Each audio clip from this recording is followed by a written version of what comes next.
नमस्कार बंधुरा catch life with डली चैनेले आपनादेर सकलके जानाई स्वागत। तो आज के आमी साबुदानार खिचुड़ी बानाबो, देखे निन केमन करे बानाच्छि। साबुदानार खिचुड़ी बानाते अवश्यई साबुदाना तो लागछेई। तो এই যে এইদিকে নিয়ে নিয়েছি চিনি আর সাবুদানাটা 3-4 ঘন্টার জন্য ভিজিয়ে এই যে নিয়ে নিয়েছি, জলটা একদম ঝরিয়ে। আর এদিকে আলু নিয়ে নিয়েছি, কুচিয়ে নিয়েছি।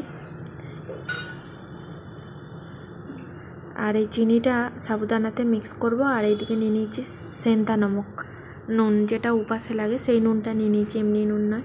তো নুন আর চিনিটা সাবুদানার মধ্যে মাখিয়ে নেব। আর ঘি নিয়ে নিয়েছি, ঘি দিয়ে বানাবো।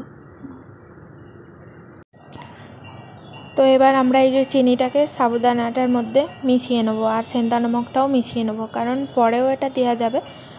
যেহেতু সাবুদানাটা ভেজানো আছে তো এখনই এটাকে মাখিয়ে রেখে দেবো। আর সেদ্ধ আলু করেও সাবুদানার খিচুড়িটা বানানো যায়। আমি এদিকে কাঁচা আলু কুচিয়ে নিয়েছি, তো কিভাবে বানাচ্ছি দেখে নিন। এই সাবুদানার খিচুড়িটা মানে যে কোনো উপাসে ব্রতে আমরা খেতে পারি ভগবানকে ভোগ লাগিয়ে, কারণ এটা খেলে অনেকক্ষণই পেটটা ভরা থাকে। আর এটা খুবই একটা ভালো মানে উপাসের জন্য একটা প্রসাদ। তো আমরা সাবুদানাটার মধ্যে নুন আর চিনি মিক্স করা হয়ে গেছে। এবার কড়া গরম করে কড়ার মধ্যে ঘি দিয়ে দেবো। তো এবার আমরা কড়া গরম করে নিয়েছি, এর মধ্যে দিয়ে দেবো 2-3 চামচ ঘি দিয়ে দেবো। আর ঘিটা গরম হয়ে গেলে আমরা দিয়ে দেবো এর মধ্যে জিরা আর শুকনো লঙ্কা দিয়ে দেবো ফোড়নে। এই যে এবার দিয়ে দেবো 2টো শুকনো লঙ্কা এর মধ্যে, আর কাঁচা লঙ্কাও দেবো কুচিয়ে। তারপরে আমরা আলুটাকে দিয়ে ভালো করে একটু নাড়াচাড়া করে নেব। আর আলুটা একটু ভাজা ভাজা হয়ে গেলে তারপরে আমরা ওই সেন্দা নুনটা রয়েছে ওটা মিক্স করে নেব, ওটা একটু দিয়ে নাড়াচাড়া করে নেব। এই যে আমরা শুকনো লঙ্কাটা এখানে অ্যাড করে দিলাম, তারপরে আমরা এই যে কাঁচা লঙ্কাটা কেটেও একটু অ্যাড করে দেবো।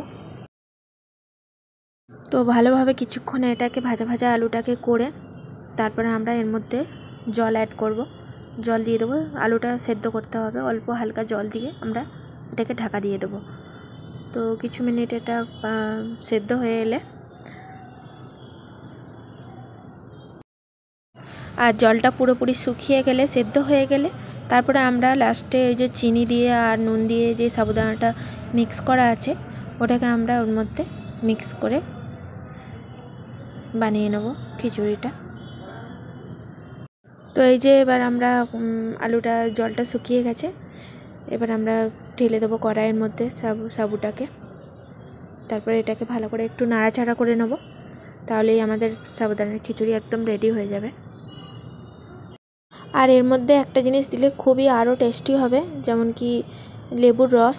তো আমার কাছে এখন লেবুর রসটা নেই তাই আমি দিইনি।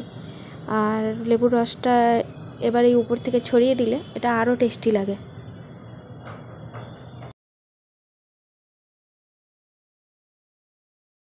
বাস এইভাবেই আমরা কিছুক্ষণ এটাকে নাড়াচাড়া করে নেব।